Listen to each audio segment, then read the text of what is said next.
Top quality और consistent performance के लिए सिर्फ सिल्वर पंप नाम याद रखना।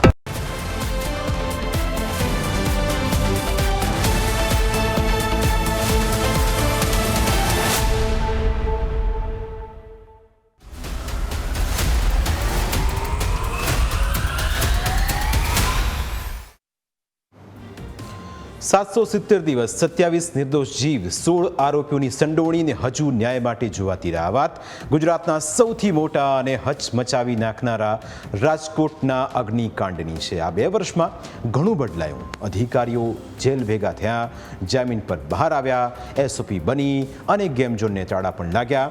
સવાલ એ થાય કે 27 લોકોને ગુમાવ્યા પછી પણ તંત્રએ શું બોધપાઠ લીધું? આજે પણ ગેમ ઝોન સળગે છે, આજે પણ ભ્રષ્ટાચારના ભારથી ફાઇલ પાસ થાય છે, આજે પણ નિર્દોષ વ્યક્તિઓના જીવ હુમાય છે. ન્યૂઝ કેપિટલે હુતાત્માઓને શાંતિ મળે અને તેમના પરિવારને શક્તિ આપે તેવી પ્રાર્થના કરે છે, પણ સ્થિતિ હજુ એની છે. એ ગોઝારી તારીખ હતી 25/5/2024. સમય હતો સાંજે 5 વાગ્યાનો અને એ સમય દરમિયાન એક ભયંકર આગ લાગે છે. અનેક પરિવાર ટીઆરપી ગેમ ઝોનમાં આનંદ માણવા પહોંચ્યા હતા. તેને કદાચ ખબર ન હતી કે લાલચુ અધિકારી અને ભ્રષ્ટ પદાધિકારીઓના પાપે તેઓ મોતના મુખમાં જઈ રહ્યા છે. કેમ કે જ્યારે બધું સળગીને રાખ થયું ત્યારે આંગળી ઓછી પડે તેટલી બેદરકારીઓ સામે આવી. આ દુર્ઘટનાએ 2 વર્ષ થયા. ટીઆરપી ગેમ ઝોનમાં વેલ્ડિંગના કામ બાદ લાગેલી આગ ગણતરીની મિનિટોમાં વિકરાળ બની. વેલ્ડિંગના તણખાથી પ્રસરેલી આગમાં 27 લોકો ભડતું થઈ ગયા. જે તે સમયે આરોપીઓને કડકમાંથી કડક સજા અને પરિવારજનોને ઝડપી ન્યાયના દાવાઓ થયા. પણ પરિસ્થિતિ એવી કે 27 મૃતકોના પરિવારજનો હજુ પણ ન્યાયની રાહમાં છે. એટલું જ નહીં, જે તમામ આરોપીઓ જામીન પર મુક્ત છે. છેલ્લા 2 વર્ષ દરમિયાન આ કેસમાં શું થયું તે જાણવા અમે ભોગ બનનાર પરિવાર તરફથી કેસ લડી રહેલા વકીલ સુરેશ ફળદુને મળ્યા અને તેમની સાથે વાતચીત કરી. તેમણે શું કહ્યું એ સાંભળો. 2 વર્ષ દરમિયાન પહેલાં ડે ટુ ડે કેસ ચલાવવા માટેની એપ્લિકેશન આપવામાં આવેલી, એમાં આરોપીઓએ અવરોધ ઊભો કરેલો, એમાં સહકાર ન આપેલો. ત્યાર પછી 15 આરોપીઓ સામે તહોમત ફરમાવવામાં આવેલું. એ તહોમત આરોપીઓએ સ્વીકારવાની જગ્યાએ એને પણ ચેલેન્જ કરવામાં આવેલું અને ટ્રાયલ છે એ ઓપન ન થાય, ચાલે નહીં અને ડિલે થાય એવા આરોપીઓ દ્વારા અવરોધો કરી અને પ્રયત્નો કરવામાં આવેલ, જેમાં સફળતા મળેલ નહીં અને ટ્રાયલ છે એ ઓપન થઈ ગયેલ છે. હજુ ટ્રાયલ છે એ શરૂ થયેલી છે. હજુ આરોપી તરફથી ઘણા બધા કાનૂની મુદ્દાઓ ઉપસ્થિત કરવામાં આવશે ટ્રાયલ ડીલે કરવા માટે. પોસ્ટમોર્ટમ કરનાર ડૉક્ટરની જુબાની પૂરી થાય એટલે વિટનેસની સંખ્યા ઘણી બધી વધારે છે, પરંતુ ક્વોન્ટિટીની જગ્યાએ ક્વોલિટી વિટનેસ તપાસી અને ટ્રાયલ વહેલી તકે પૂરી થાય એવા પ્રયત્ન પ્રોસિક્યુશન તરફથી રહેશે. એટલે સ્વાભાવિક છે કે આરોપી તરફથી કોઈ પણ પ્રકારે હર્ડલ્સ ઊભું કરી અને ટ્રાયલ ડીલે થાય એવા પ્રયાસો કરવામાં આવશે. આ માત્ર 27 લોકોની તસવીર નથી. આગની કાંડમાં હોમાયેલી નિર્દોષ જિંદગી છે. આમાંથી કોઈ તેના પરિવારનો એકનો એક દીકરો છે, દીકરી છે, તો કોઈ પતિ કે પિતા છે. એક તો દંપતી છે જે આગની કાંડમાં હોમાયું હતું. આ તસવીરોને જોઈને આજે પણ તેમના પરિવારોના આંખમાં આંસુ સુકાતા નથી. પરિવાર આજે પણ ન્યાયની આશમાં બેસી રહ્યું છે. માંગણી અમે ઘણી કરી હતી કે 14 મુદ્દા લેખિતમાં ગૃહમંત્રીને મુખ્યમંત્રીને આપેલા હતા. એમાંથી હજી સુધીમાં એકય મુદ્દા કરવામાં આવ્યા નથી. એમાં સૌથી ખાસ ફાસ્ટ ટ્રેક કોર્ટનું કહ્યું હતું કે ડે ટુ ડે હિયરિંગ લેવામાં આવે.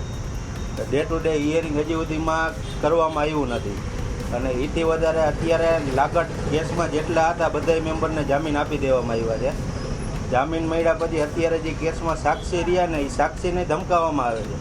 અમને તો અત્યાર લગી આવતા જ હતા, પણ હવે જે સાક્ષી જે છે એને ધાક ધમકી દેવામાં આવે છે.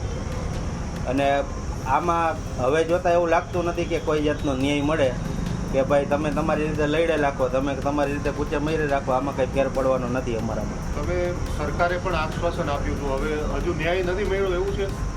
જામીન મળી ગયા પછી હું કેસ ચાલુ, મેન વસ્તુ ડે ટુ ડે હિયરિંગનું કીધું હતું. હવે ડે ટુ ડે હિયરિંગનું તો અહીંયા રહ્યું. આપણે વકીલની માંગણી કરી હતી સરકારી કે ભાઈ સુપ્રીમ કોર્ટમાં અમને વકીલ દેવામાં આવે, કારણ કે હાઈકોર્ટ લગી અમારા ભેરા નરેન્દ્રસિંહ હતા કે એ અત્યાર લગી સપોર્ટ કરતા હતા અમને. સુપ્રીમમાં અમારી પાસે વકીલ નહોતા. અમે કીધું અમને પ્રાઇવેટ અમે કઈ વકીલ આપો, હજી સુધીમાં એ દેવામાં નથી આવ્યા.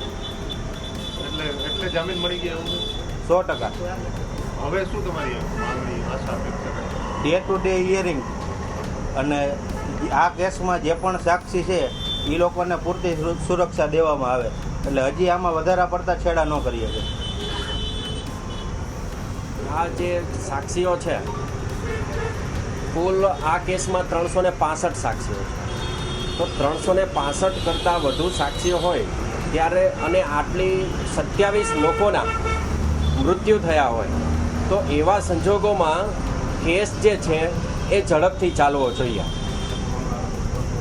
અમારા દ્વારા બનતા પ્રયત્નો કરવામાં આવે છે, પણ કેસ ચલાવવા માટે થઈ અને સરકાર પક્ષે જે વકીલ હોય એ અને સામે આરોપીઓના જે એડવોકેટ છે એનું પણ સહકારની ભાવના જોઈએ, પણ જેવી જોઈએ એવી આરોપી પક્ષ તરફથી કોઈ સહકારની ભાવના મળતી નથી. ટીઆરપી ગેમ ઝોન અગ્નિકાંડને વકીલ માનવ સર્જિત ગણાવી રહ્યા છે, કેમ કે ગેરકાયદે બાંધકામ, ફાયર સેફટીના સાધનોનો અભાવ, 1 વર્ષ પહેલાની આગ વખતે પણ કાર્યવાહી ન કરી. ટીપી શાખાએ બાંધકામ ડિમોલિશન માટે 261, 262 નોટિસ પણ પાઠવી હોવા છતાં કોઈ કાર્યવાહી ન થતાં 25 મે 2024ના રોજ દુર્ઘટના થઈ અને 27 નિર્દોષ લોકોએ જીવ ગુમાવ્યા. આ કેસમાં તાલુકા પોલીસ સ્ટેશનમાં ફરિયાદ દાખલ થતાં પોલીસે કુલ 16 આરોપી સામે ફરિયાદ દાખલ કરી હતી, જેમાં 1 આરોપીનું ઘટના સ્થળે મોત નીપજ્યું હતું. બાકીના 15 આરોપીની ધરપકડ કરવામાં આવી હતી, જેમાં 1 આરોપીનું ટ્રાયલ દરમિયાન મોત નીપજ્યું હતું.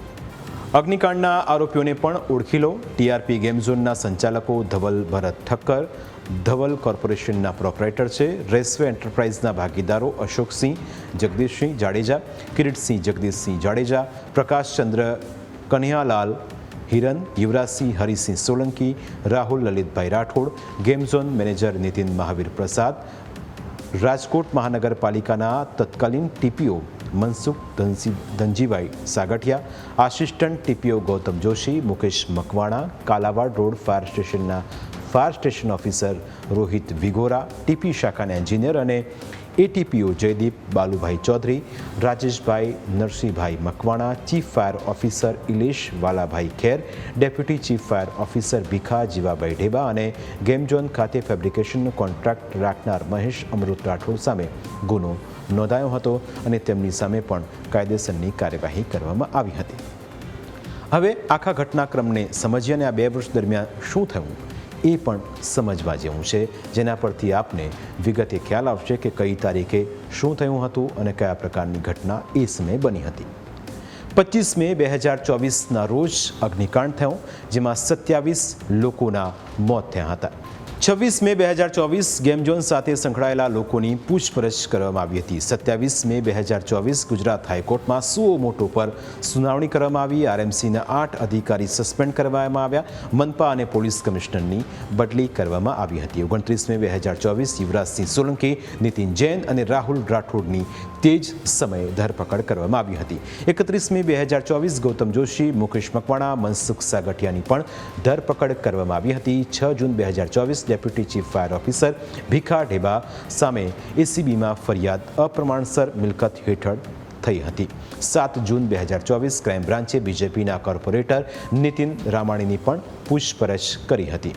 આ સાથે 9 જૂન 2024 ટીપીઓ મનસુખ સાગઠિયા સામે વધુ એક ફરિયાદ નોંધાઈ હતી. 10 જૂન 2024 ગેમ ઝોનના 3 સંચાલક અને 1 મેનેજર જેલ હવાલે કરાયા હતા. 11 જૂન 2024 deputy chief fire officer Bhikha Theba suspend કરાયા હતા.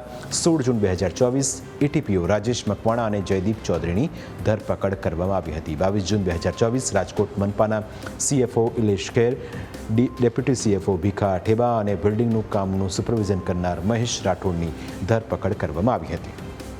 23 જુલાઈ 2024 365 સાક્ષીઓના નિવેદન સામે ચાર્જશીટ કોર્ટમાં દાખલ કરાઈ હતી. 17 જુલાઈ 2025 ઘટનામાં 418 દિવસે કેસ ચાર્જ ફ્રેમ કરવામાં આવ્યો હતો. 12 જૂન 2026 કેસની વધુ સુનાવણી હાથ પણ ધરવામાં આવશે. એટલે આ ઘટનાક્રમે ઘણું બધું નુકસાન કર્યું. 27 નિર્દોષ જિંદગીના ગુનેગાર આરોપીઓને ક્યારે જામીન મળ્યા એ પણ જાણી લઈએ, જેથી આપને વધુ ખ્યાલ આવશે. આરોપીઓને ક્યારે જામીન મળ્યા તો તેની તારીખ હતી 3 ડિસેમ્બર 2025 ધવલ ઠક્કરને જામીન મળ્યા.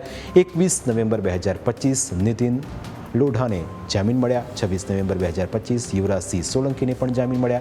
2 સપ્ટેમ્બર 2025 મનસુખ સાગઠિયા ટીઆરપી જે કેસ હતો તેની અંદર જામીન મળ્યા અને 12 ઓક્ટોબર મનસુખ સાગઠિયાને એસીબી કેસમાં જામીન મળ્યા. 10 ઓક્ટોબર 2025 કિરીટસિંહ જાડેજાને પણ જામીન મળ્યા. 18 ફેબ્રુઆરી 2025 મુકેશ મકવાણાને જામીન મળ્યા. 16 જુલાઈ 2025 ઇલેશ ખેરને જામીન મળ્યા. જુલાઈ 2025 ભીખા ઠેબાને જામીન મળ્યા. જ્યારે 30 જાન્યુઆરી 2025ના રોજ રાજેશ મકવાણા, ગૌતમ જોશી, જયદીપ ચૌધરીને જામીન મળ્યા. આખા ઘટનાક્રમમાં 27 નિર્દોષ લોકોના જીવ ગયા. આ ઘટનાને રાજકોટ અને ગુજરાત ક્યારેય નહીં ભૂલી શકે. આ ઘટના ભ્રષ્ટતંત્રનો સૌથી મોટો કાંડ સાબિત થયો હતો. માત્ર ખિસ્સા ભરવામાં રસ ધરાવતા અધિકારીઓના પરિણામે 27 જિંદગી ભડથું થઈ ગઈ હતી. પ્રાઇમ 9માં આજે બસ આટલું જ. ફરી મળીશું આપને સ્પર્શતા મુદ્દા સાથે. ત્યાં સુધી રજા આપશો. નમસ્કાર.